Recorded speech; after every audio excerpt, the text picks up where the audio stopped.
Welcome back. You've already taken the first steps toward mastering your time and transforming your life. Now, it's time to dive even deeper. In this second part, Brian Tracy will reveal the remaining strategies that can propel you to new levels of productivity and success.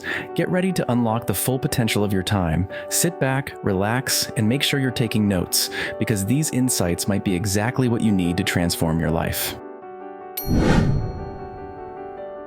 Now, another key management principle, and in management, in time management, in personal management, this is essential. It's what is called key result areas.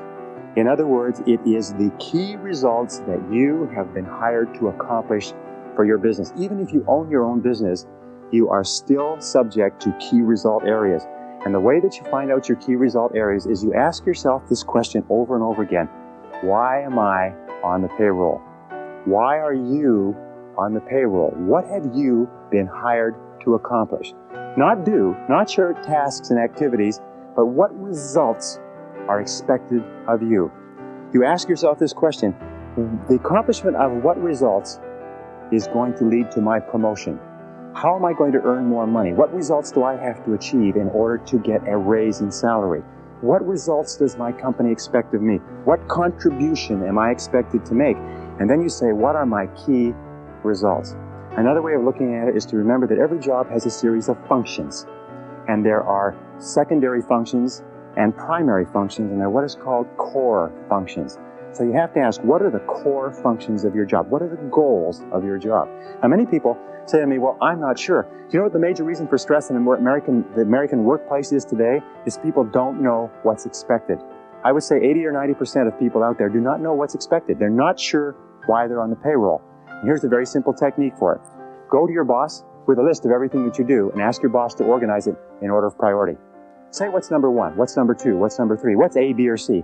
Help him or her organize your list in order of priority and give it back to you. I promise you, you'll be surprised. But why is it that you absolutely have to know why you're on the payroll? It's simply this, is that you cannot perform excellently, you cannot do superior work, you cannot be promoted, you cannot get a raise unless you are doing well the key things that your boss has hired you to do. Have you got me on that? Or have I got you on that?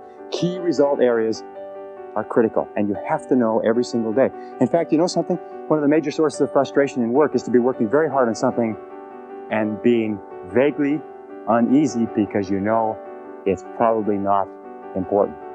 So keep clear channels of communication with your boss, and if you supervise other people, have them bring to you a list of everything that they do, and you organize it in order of priority and make it clear to every person what their contribution is expected to be. Okay? The next one, number 13, is batching tasks. It's interesting that there is what is called in the world of work a learning curve. A learning curve says this. It says when you do a job the first time, it takes you the most amount of time to do it because you're learning how. The second time it takes less. The third time it takes less. The fourth time it takes less. In fact, learning curve theory says that you can decrease the amount of time by as much as 80% if you do the same job over and over again over a period of time. So batching your tasks is a major time management tool. What does it mean? It means that if you're going to make phone calls, make all your phone calls at once. Have your calls held, make them all at once. If you're going to do invoices, do all the invoices at once. If you're going to do correspondence, do all the correspondence at once. If you're going to read and catch up, read everything at once. It's been found that if you do this on a regular basis, you'll get so much more done by doing it and concentrating on batches of tasks than if you did not. So batch your tasks whenever you possibly can. Imagine what most people do is they do a little bit of telephone call, a little bit of correspondence, a little bit of this, a little bit of that, and they have no learning curve at all. Each one takes the maximum amount of time. So batch your tasks. Put groups of tasks together at once and do them at once. Okay, the next principle is neatness. It's an interesting thing because you run into people all the time. I run into people in my office who say, it's okay if my desk is messy, I know where everything is. Now you have to understand one thing, is intelligent people, people with good memories, can very often remember where everything is. But it just means that they are using their intelligence to combat the inefficiency of neatness.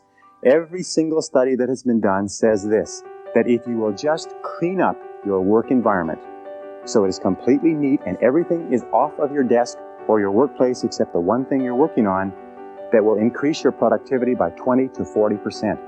People have a difficult time understanding this, but I have tested it. I've worked with a messy desk, I've worked with a clean desk, and I tell you, I promise you, you will be astonished at the difference it makes. Now, how do you clean it up? Well, it's very simple. There's a very simple way of cleaning off a desk. It's called the TRAF system. The TRAF system has 4 letters. T stands for toss. Remember that in time management, your wastebasket is your best friend.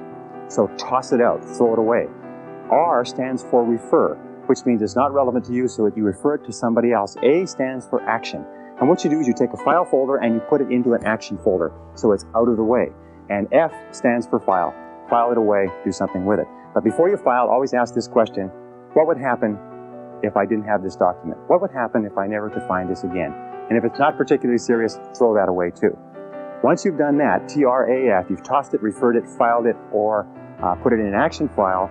Once you've done that, then you start with your action file and you work through it. Neatness is important. Clean your desk, clean your workplace. Even in the kitchen, you'll find that if you take one thing out and use it and put it away, and take another thing out, you will get far more done in a short period of time. Now, here's the rule. If you're not using it, put it away. If you're not using it, put it away. Even if you have to take the stuff off your desk and your credenza and put it on the floor, do it. Your briefcase is your workplace if you are on the road, if you're a salesperson, if you're moving around. Make sure your briefcase is neat and orderly and has everything that you need and nothing more than you need. Neatness is critical to productivity. Here's the final point.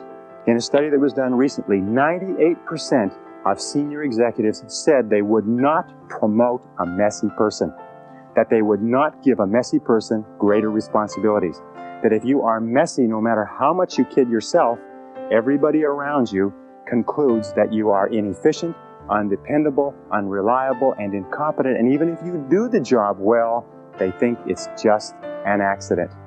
So be neat.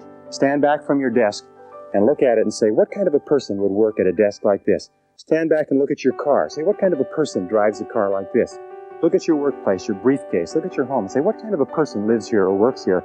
And you'll find that what will come to you is messy, inefficient, incompetent, disorganized, and so on. Neatness is critical to time management.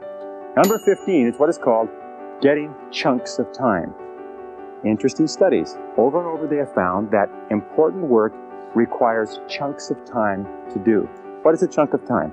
A chunk of time is 60, 90 minutes, 2 hours. In fact, it's been found that most serious work cannot be done in less than 60 or 90 minutes. So when we look at the work styles of highly effective people, successful people, the ones who make the most money, the ones who graduate or are promoted the most rapidly, you find that they have developed a habit of cutting out blocks of time where they can work without interruption. Now here's an example. There's several examples that you can use. One of the examples and one of the ways that I do it is that I get up early in the morning. Sometimes I get up at 5 a.m. and I'll work for 2 or 3 solid hours. You can get an entire day's work done in 3 uninterrupted hours. As a matter of fact, again, we have found that it's impossible for you to do creative work and administrative work at the same time. If you have creative work to do, reports to do, proposals, anything that requires a sustained period of time to put together, you cannot do it at the desk when the telephone is ringing and people are coming in. You cannot do administrative and creative work together. You have to break them apart. In the office, you do administrative work and you cut away chunks of time for the important stuff that affects your future. One of the things that I do is I come into the office an hour early. I can clear off in 1 hour, I can do half a day's work. Another thing that you can do is stay at the office at lunchtime. Work at your desk. At lunchtime sometimes is the very best time to work. And by the way, if you work from 12 to 1 and then go out for lunch, you'll find that you can get in anywhere, that you don't have any wait, that you can get in and out and back to work quickly. A third is stay late. Sometimes just working from 5 to 7, you'll do an entire day's worth of work. By the way, with regard to travel, I travel a lot and more people travel by air. 1 uninterrupted hour on an aircraft, if you're properly organized with all of your work in your briefcase, is worth 3 hours in your office. So if you're going to travel, be sure that you take the work necessary so that you can work, if you like a workhorse once you get on that plane. I always try to sit next to a window. If you sit next to a window, you can bury yourself in your work. You have no interference, people not walking over you, but you can get an enormous amount of work done on a plane. As a matter of fact, much of this course that we're talking about today was done on airplanes. Number 16 is to use what we call transition time. Remember this, is that you will always be paid in life for the value of your contribution. And if you want to earn more, you must learn more. And the most successful people are those who are continually taking in new information, continually learning more, continually taking every opportunity to keep current with their profession and to advance their knowledge. In fact, the knowledge in every single field today is doubling every 5 to 7 years, which means that whatever you're doing, in order to stay even, your knowledge has to double every 5 to 7 years. Now, it's simple to do this. The basic rule is this. You should or you must spend an hour every day investing in your own mind, investing in yourself. You must take an hour every day and read and study and take notes. If you're doing less than an hour a day, you're falling behind. If you do 2 hours a day, you put yourself on the side of the angels. Now, here's some of the ways that you can get this extra learning time, this extra working time, this extra personal growth time. First and most important of all is driving or traveling to and from work. If you drive, the average driver today drives 12 to 25,000 miles a year. That's the equivalent of 500 to 1,000 hours a year. And of course, if you're on the Los Angeles freeways, it's about $1,500 to $2,000. But that is the equivalent of 12 to 25 40-hour work weeks. That's the equivalent of 3 to 6 months of work weeks. That's 1 to 2 university semesters. You know, the average person, of course, is not you, because the people who watch videotapes like this are usually the cream in any organization or any society. The average person sits there and listens to the radio all the time. You can become one of the best educated people in your profession simply by listening to audio cassettes going to and from work or to and from errands. Now, another very important part of transition time is coffee breaks. You know, the average person takes 2 coffee breaks a day, 20 minutes each, 40 minutes a day. 40 minutes a day times 5 days a week is 200 minutes. 200 minutes times 50 weeks a year is 10,000 minutes. 10,000 minutes is 166 hours. 166 hours is over 4 full 40-hour weeks. Now, what does that mean to you? It means that if you just decide that you're going to read on a particular subject at your coffee breaks for the next year, you will be an expert on that subject before the year is out. Just when you sit down with coffee, make sure that you have something to read, whether it's time management or goal setting or personal communications or your profession. If you wanted to be an outstanding salesperson, if you just read on your coffee breaks 20 minutes in the morning, 20 minutes in the afternoon and applied what you learned, you could double your income in less than a year. And most people sit there on their coffee breaks and they read the sports page and they don't realize that their life is passing them by. Well, another key element of transition time is lunch times. The average person takes an hour a day. An hour a day times 250 working days a year is 250 hours. 250 hours is 6 full weeks of time that you spend eating lunch. If you just read at your lunchtime and something that will help you grow and advance in your career, if you did nothing but coffee breaks and lunchtime, you'd become one of the best educated people in society within 3 to 5 years. And you know what the average person does? They waste this time. Another important part of transition time, by the way, if you read magazines, instead of carrying magazines, what you do is you read a magazine, tear out all the articles, put it in a file. And whenever you're traveling, keep that file with you. You're sitting waiting for something, you're waiting in a waiting room, you're taking a trip, you have appointments that are canceled, just pull out your file and keep current. Remember, keep taking in more information. Use those, what are called gifts of time. These are gifts of time that are given to us by God, and we can do anything we want with them. But high-performing human beings use those gifts of time as though they were precious. And low-performing human beings do not. Which do you want to be? Okay, the next is what we call telephone. You know, the telephone is interesting. Telephone is an essential part of our lives, but as we said a little bit earlier, we are conditioned from our teenage years to look upon the telephone as a social tool. It's something that we look forward to getting onto because we associate it with romance and fun and communications with people that are important to us. As adults, however, we have to change our thinking 180 degrees. We have to realize the telephone is a business tool. The telephone is a business tool. It's like a computer, it's like a typewriter, it's like a photocopier. It may have other uses, but it's a business tool. So here's the rule with using the telephone. Get on and get off fast. See how fast you can get on and off the phone. Control your telephone calls, as we said before. Let other people, let your telephone calls get batched so that you can call them back and you control the calls. Call back at their lunch times. Call back at the end of the day. Call back so you control the time. Now, when somebody calls you and you take the call, here's the key question. Always ask, what can I do for you?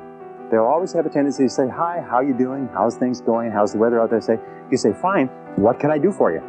And get straight to the point of the phone call. Another thing that you can say is, how can I help you? And make it very, very clear that this is a business call. If you're going to be making phone calls, look upon a phone call as a meeting by wire. And what you do is you make an agenda for the meeting. What many people do, if you talk to people all the time, keep a file on that person. And when you think of calling that person, take out the file and work on your agenda. Go down the agenda. When you completed the agenda, you say, thank you very much. I'll let you go now. I know you're busy. And hang up the phone. What do you do with talkative people? Talkative people, you say, excuse me, I've got another call coming. I've got to run. If that doesn't work, you say, my boss is calling me. If that doesn't work, hang up the phone in the middle of the conversation as though the phone line has been cut off. The person probably won't even pay any attention to it because they're so used to being cut off by other people. Remember this, is that people are time wasters, and the great majority of people have no goals, they have no priorities, they have no plans, they have no concern about becoming successful, and they think that you're the same. They think because their time isn't worth anything, that your time isn't worth anything also. So be very alert to that. By the way, one final point. When you have telephone meetings, keep good notes. I heard a very smart man say that the power is on the side of the person with the best notes.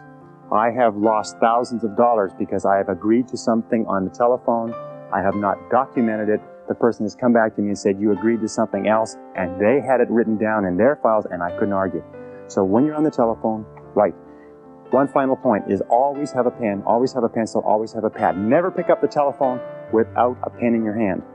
The most incredible thing I hear over and over again is when I call people and I try to leave a message, their voice drops and they say, oh, just a minute, I'll go and see if I can find a pencil. And the phone goes clunk and the person goes away and they come back and they say, oh geez, this pen won't work, just a minute, and the phone goes clunk and they go away again. If a person ever answers the phone without a pen in their hand, you know this person is going nowhere in life. It's as simple as that. My own personal opinion, of course. The next key is punctuality.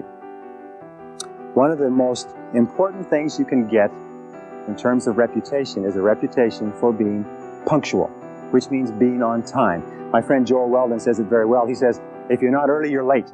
That there is only one minute period in any appointment when you're exactly on time. And so if you aren't there early, you're there late.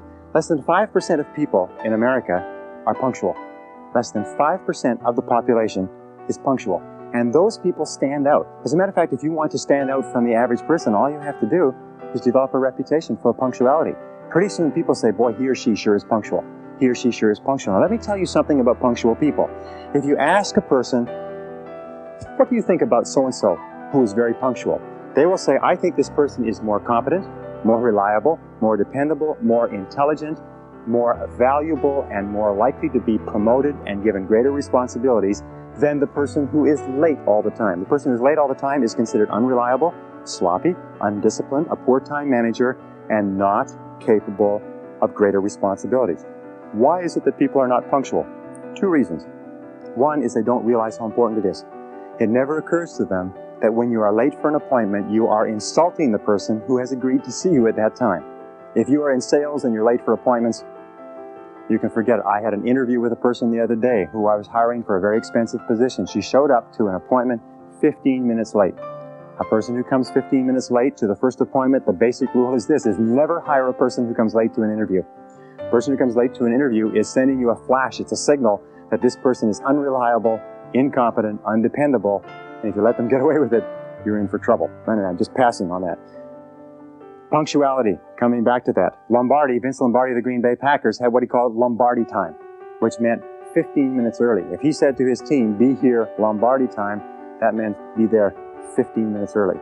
Develop the reputation for being punctual. And finally, one other thing is if you are a superior and you have subordinates or you have people working for you, reporting to you, don't keep them waiting. If you agree to see them at 3 o'clock, don't keep them out there spinning their wheels, standing around. It's one of the worst insults that you can do people. And if I could just come back one more time, with regard to communications, you know one of the great time wasters in life, this is aside from the points that we're talking about, is lack of concentration, distraction, fatigue. It's not paying attention. How many times have you had problems, serious problems, because you had a conversation with a person and they agreed to do something, or you agreed to do something, and one or the other of you forgot all about it, didn't remember it, wasn't paying attention, it wasn't done, it cost an enormous amount of money? How often does that happen to you? Paying very close attention is a powerful time management tool. If somebody comes in to see you, cut off all phone calls, close the door, clear your desk, and concentrate single-mindedly on a person. 10 minutes of concentrated conversation will clear up more than 1 hour of interrupted conversation. Pay attention, take notes. Now, number 19 is called work simplification.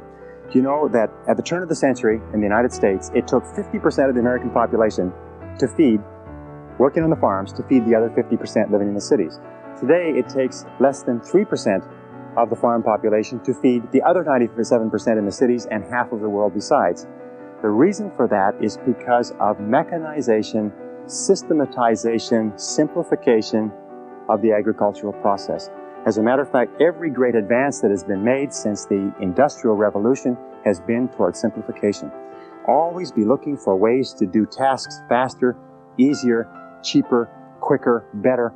Always be looking for ways to do them faster. As a matter of fact, over and over again, individuals have put their careers on the fast track by finding ways to streamline existing processes. Now, here's a couple of other ideas which have been very useful to me in terms of getting more done in a short period of time. Here are the 6, maybe 7 key ideas. If you want to get more done in a given period of time, or if you want to get more done, period, you can do 1, you can work longer.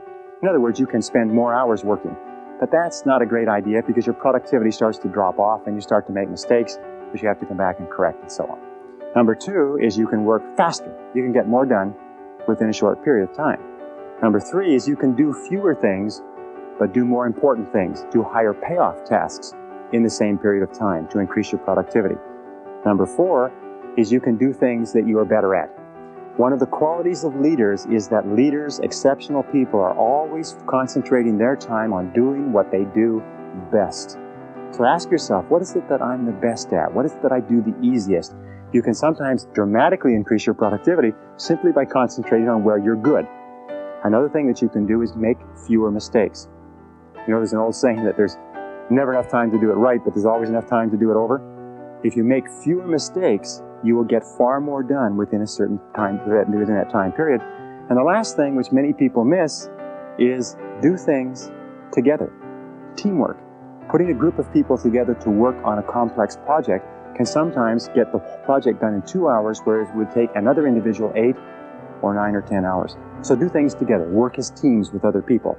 Those are the keys. But work simplification means always finding faster, easier, newer, quicker, cheaper, more efficient ways to do what you're doing. Number 20 is the magic word. The magic word in time management is no. Learn to say no to activities, tasks, responsibilities, and obligations that do not contribute to the most important goals that you have set for yourself. The word no is magic, and the place and the time to use the word no is early and often. It's like the wastebasket. Wastebasket is your best friend when you're sorting the mail. You know, the average person spends 8 months of their life sorting junk mail, reading through junk mail. Absolutely phenomenal. Recent study. It's incredible how much of your life is taken up by people who ask you to do things and you do it because of a sense of obligation. Let me tell you, as I said to you before, most people do not value their time, so they don't value yours. Now, how do you deal with a person who you know, who you like, who you respect, who asks you to do something? Very simple. When they ask you to do something or work on a committee or take on a project, ask, especially if you have, and it's not if you're boss, but especially if you have control, is say, let me think about it and get back to you. There's an old saying that delay is the cruelest form of denial. If they press you for a decision, say, I cannot make a decision now, I have to think about it. And after you've thought about it for 24 hours, call them back and say, I've thought about it, I simply don't have the time. But thank you very much for thinking about me, and get on with the rest of your life. You know what Nancy Reagan says? Nancy Reagan says, just say no. Now, in time management, the word no is one of the most powerful of all words. It'll save you hours, weeks, months of working on projects that contribute nothing to your goals. And finally, number 21 is balance. In all of time management, you have to ask this question: is what is the purpose of managing your time well? What is the purpose of getting an extra 2 or 3 hours a day? And the purpose is to enhance and improve the quality of your life. And the most important things in a person's life are their health, their peace of mind, and your relationships. In fact, the quality of your relationships is the true measure of your quality of life. So take time to invest time in your relationships. Spend time with the people who are close to you, your spouse, your loved ones, your parents, your children. Take time, because that's what life is. Life is managing your time so that you can do the things that are most important to you. We start off in life thinking, boy, if I'm really successful at my job, then I'll be able to do all of these things for myself and my family. And what happens is we lose sight of that goal and we become totally preoccupied with the job to the exclusion of the family. Do you know how much time the average working parent spends talking to their child in America today? 30 seconds per day. Do you know how much time the average couple spends talking together? Intimate communication? 4 minutes, according to the recent research. Very, very important. If you want to be successful in life, you've got to be sure what your priorities and values are. And your highest value must be the people that you love and the people who love you. They must be your health. They must be your energy. They must be your peace of mind.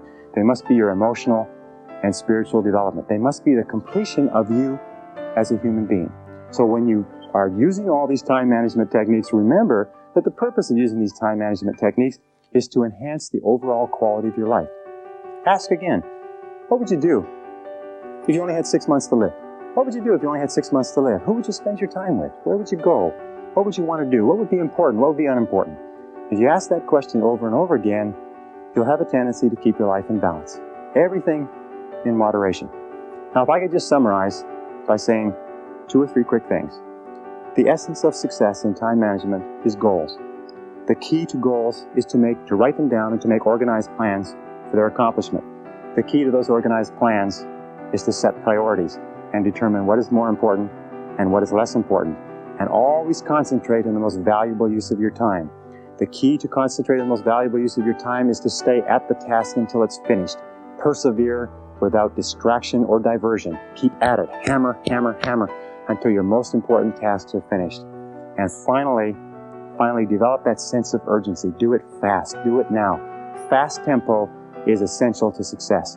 Fast tempo goes hand in hand with energy, with happiness, with enthusiasm, with self-esteem. So make crystal clear what you want to do, make crystal clear the steps, and start working on those steps and do something every day to move you toward the most important goals of your life. And if you do that, you will be an excellent time manager, an excellent personal manager, an excellent life manager. You will have a great, great life. Thank you very much. You've reached the end of this journey equipped with the tools to transform your time and your life.